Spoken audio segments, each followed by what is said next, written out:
بسم الله الرحمن الرحيم والفجر وليال عشر والشفع والوتر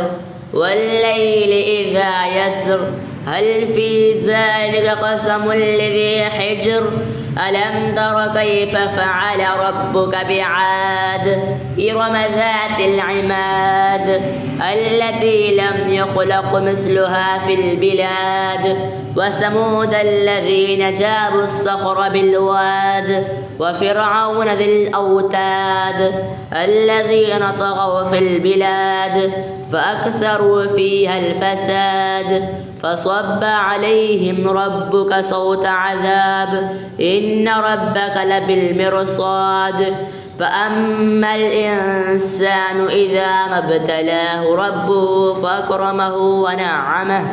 فيقول ربي أكرمن وأما إذا ما ابتلاه فقدر عليه رزقه فيقول ربي أهانن كلا بل لا تكرمون اليتيم ولا تحاضون على طعام المسكين وتأكلون التراث أكلا لما وتحبون المال حبا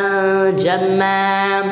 كلا إذا دكت الأرض دكا دكا وجاء ربك والملك صفا صفا وجيء يومئذ بجهنم يومئذ يتذكر الإنسان وأنى له الذكرى يقول يا ليتني قدمت لحياتي فيومئذ لا يعذب عذابه أحد ولا يوثق وثاقه أحد يا أيتها النفس المطمئنة